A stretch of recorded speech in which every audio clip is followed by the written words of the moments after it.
Assalamualaikum warahmatullahi wabarakatuh. Kembali bersama saya Dr. Bagus. Kali ini kita akan membahas mengenai kunci keberhasilan dalam memberikan ASI eksklusif. Seperti kita ketahui bersama, ASI mempunyai terlalu banyak keunggulan dibandingkan susu formula. Sehingga ASI menjadi modal yang sangat berharga bagi seorang anak untuk mencapai tumbuh kembangnya yang optimal. Kunci pertama di sini adalah posisi menyusui yang efektif. Jadi mirip-mirip ujian ya, posisi menentukan prestasi. Nah, sebelum menyimak video ini, saya menyarankan Bunda menonton video kami sebelumnya. Yang pertama mengenai memahami arti tangisan bayi kita. Karena bayi yang menangis tentu belum tentu karena haus. Bahkan, tanda awal bayi ingin menyusu atau lapar atau haus ternyata bukan menangis. Bahkan di dalam video ini akan diberitahu bahwa kalau bayi menangis jangan pernah langsung disusui. Ya, nanti bisa ditemukan jawabannya di video memahami arti tangisan bayi kita. Video kedua dan ketiga yaitu menjawab kekhawatiran Bunda yang mengeluhkan, "Dok, ASI saya keluar hanya sedikit." Di dalam dua video itu kami bagi menjadi dua bagian. Di bagian pertama akan menjelaskan ukuran lambung bayi baru lahir yang ternyata masih sangat kecil. Yang kedua, apa saja tanda bayi telah cukup diberi ASI supaya ibu merasa tenang. Di bagian kedua akan membahas mengenai tanda-tanda bayi kekurangan minum supaya diantisipasi dan tips-tips menyusui. Nah, di video kali ini merupakan lanjutan dari video 3 video saya sebelumnya. Mari kita lanjutkan. Nah, posisi dan juga perlekatan, yang perlekatan akan dibahas di video selanjutnya, itu sangat menentukan keberhasilan atau kegagalan dalam menyusui. Apa saja yang sering menyebabkan kegagalan dalam menyusui? Yang pertama, puting ibu lecet, nyeri gitu ya, kadang sampai berdarah, sehingga ibu merasa menderita gitu ya, merasa berat dalam menyusui karena lecet, nyeri, berdarah terkadang. Saat ibu merasa stres, merasa tidak nyaman, kita ketahui bahwa ASI erat hubungannya dengan psikis ibu. Jadi, hal tersebut dapat menyebabkan produksi ASI menurun.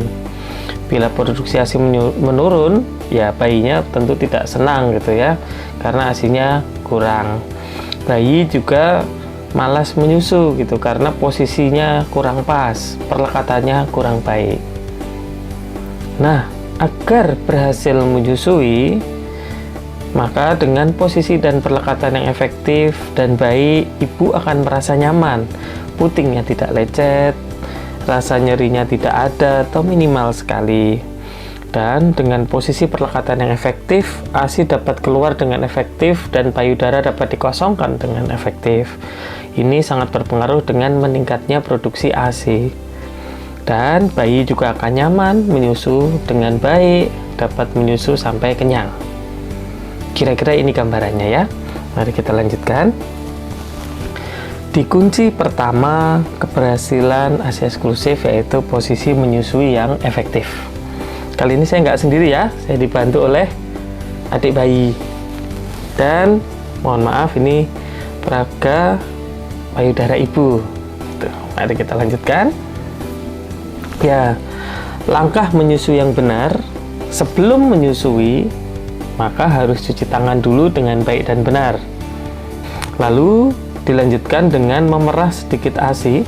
Jadi ASINya diperas sedikit, lalu dioleskan ke area puting dan area areola. Areola itu area yang gelap ya di payudara itu. Fungsinya apa? Fungsinya untuk disinfektan, jadi membunuh kuman di situ dan melembabkan. Maka area puting dan areola sudah siap disusui. Nah, yang ketiga, posisi ibu harus nyaman. Sebaiknya kaki jangan menggantung, bersandar. Kalau perlu mungkin ada sandaran bahu, sandaran tangan, dan posisikan senyaman mungkin. Kita masuk ke langkah selanjutnya. Kita masuk ke kunci yang pertama, yaitu posisikan bayi dengan benar. Ini terutama pada bayi berusia kurang dari 2-3 bulan gitu ya. Karena di usia tersebut kita yang harus memposisikan bayi kita dengan baik. Bayi di atas 3 bulan, jokesnya bayinya sudah lebih pintar menyusu dibandingkan bapaknya. Oke, kita kembali ya ke posisi yang benar. Jadi terutama ya untuk bayi 2-3 bulan ke bawah, bayi dipegang dengan satu tangan, kepala paling nyaman diletakkan di lengkungan siku ibu, lalu bokong ditahan dengan telapak tangan. Jadi kira-kira posisinya seperti ini gitu ya. Posisi yang lain ada nggak? Ada beberapa, ada posisi menyusui, tapi untuk awal kita belajar yang basic dulu ya. Jadi bayi dipegang dengan satu tangan, kepala diletakkan di lengkungan siku, lalu pantat bayi ditahan dengan telapak tangan. Kita lanjutkan.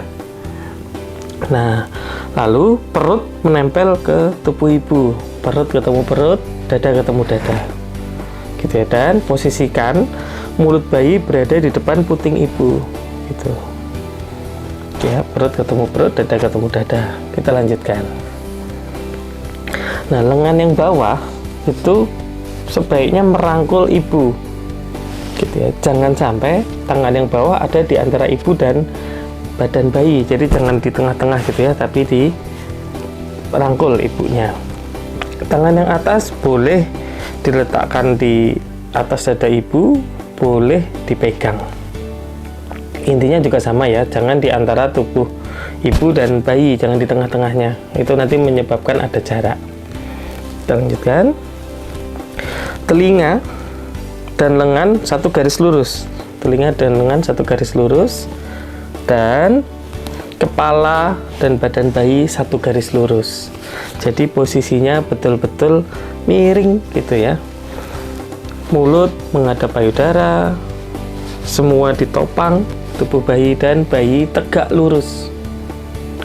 Beberapa kesalahan yang sering dilakukan oleh ibu yaitu memposisikan bayinya tidak tegak lurus.